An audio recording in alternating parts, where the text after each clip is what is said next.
didn't have much choice about that. So her husband told her that she, her 3 children, and her maternal aunt were going to come down to Florida and they were going to live. And he said, darling, I'm going to build you a mansion, the most beautiful home you've ever seen. So he set his brother, that's the one down there, to build in the big house, which you're going to see. That's Goodwood. Well, the time came for them to leave, and they went on the steamboat down the eastern seaboard. It was called the, oh my goodness, I can't remember the steamboat, but it really doesn't matter. What does matter was that tragedy struck. A hurricane called the Racer Storm hit. He drowned. His wife drowned. Each of the 3 children drowned, and the aunt too.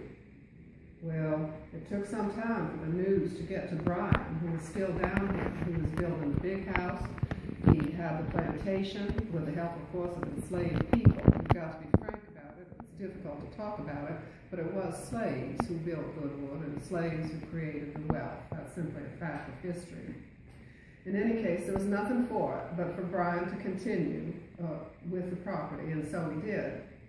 Well, there was someone who was very unhappy about what had happened, and that was the maternal grandmother, Mrs. Henrietta Smith. So she sued the brother, and it took 10 years. It went all the way to the Florida Supreme Court, and it was complicated. It had to do with whether he intended to be a resident of North Carolina or Florida, and whether a male child died last or a female did. But the long and the short of it was, the time came after 10 years, and it was awarded to Mrs. Henrietta Smith. Well, at that time, although Brian had done well, he did not have the money to give her, and the long and the short of it was that he had to move away from Goodwood. Now, of course, Mrs. Smith really didn't want to come down here. It was simply the principle of the thing. So she sold Goodwood. That brings us to our next inmate. That's the gentleman with the beard. That's Mr. Arthur Hopkins, and this was the run-up to the Civil War. Why, he too came from the North. He was a wealthy businessman. And he came down, and they're the very beautiful daughter of Florida's last territorial governor. Florida still wasn't even a state at that time. He married her. They had 9 children. He came down here, and they prospered. And in fact, the news of the Civil War came first to Tallahassee on the telegraph that was in his store downtown. I didn't know that. Well, the Hopkins family, they had 9 children, and they only lost 1, which, of course, as you know, in those days was rather unusual. They prospered and they did well, but as the Civil War drew to a close, why, of course, things changed. Although the slaves were freed with the Emancipation Proclamation, of course, they weren't really freed until after Appomattox. Well, one day, the Hopkinses woke up, and the coffee wasn't poured, and the chamber pots weren't empty. Mr. Hopkins died. That left Mrs. Hopkins.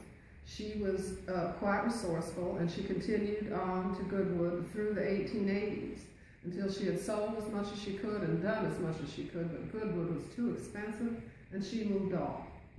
This brings us to our 3rd family at Goodwood, about whom we know the least. That's the Arrowsmiths from England.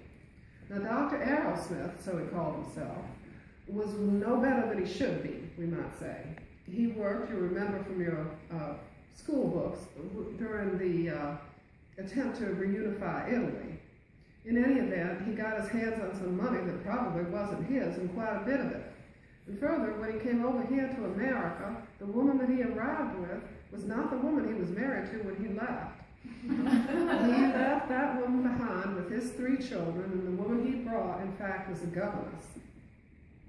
Well, Dr. Arrowsmith in the 1880s, he only lived about 8 months, and then he died. That left his widow, Mrs. Arrowsmith, with her companion, Miss Martha Dyke, and they lived together for some years.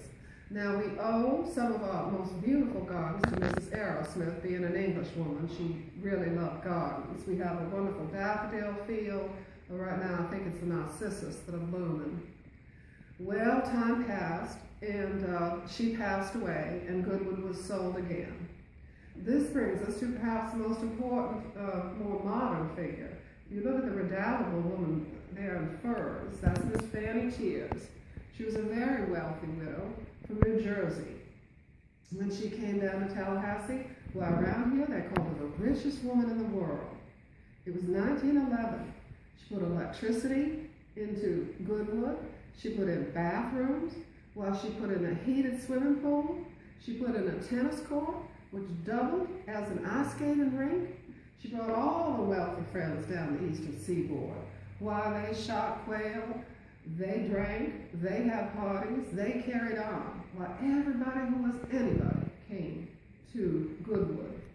Now the important thing, when Goodwood was first built, it was a dark pink color with burgundy colored iron railings. In other words, it doesn't look anything like it looks now. So we owe it to Fanny Tears, the current colonial revival appearance, which you see today. Now further, she built a lot of the outbuildings. A few of them go back to the Crew time, but most of them she built. Well, Fanny partied, Fanny had friends, and around 1925 she got bored and decided she was going to move to Paris. Now my first husband and I, that's the fellow down there with the receding hairline, of course when I first met him, he didn't have that. We had been entertained very often at Fanny Tears. Now I do have to tell you a story. I don't speak so frankly, but as your friends, I know I'd like to tell you about this. Why, I was 18 years old and he was 41. I was working down at a glove store downtown. He came in, why, he was the handsomest looking fellow. He was a lawyer. He was very educated, very funny, and he swept me off my feet. Now let me tell you, Tallahassee was scandalized because my dear father was a farmer in Georgia. Well, he tried to be a farmer in Georgia. And my dear mother was an excellent seamstress, which is something that I inherited from her. And when we go into the house, I'd like to show you some of the things that I've made. In any event, we did marry. We entertained lavishly since my husband was a state senator, and he ran for governor twice, although he was not successful.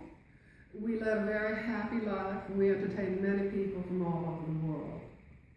We went to Europe in 1939, which of course turned out not to be such a good time to go, and in fact we were asked to leave. I'll show you some of the things in the house that we bought there.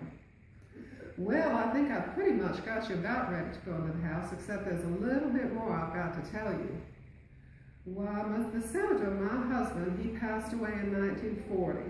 And don't you know it? He passed away in this room. Yes, he did.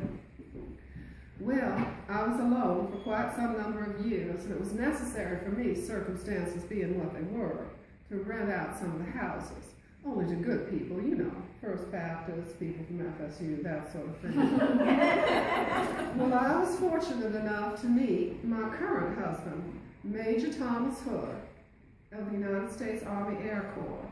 Now, he was not a pilot, but in fact he was an artist, and he worked on camouflage for the Army. Well, this time, friends, I was 11 years older than he was. Now, people tell us that it was not a love match, but I'm here to tell you that it was. Now, do please, if you'll be kind enough to take him around to the front while I'll open the front door.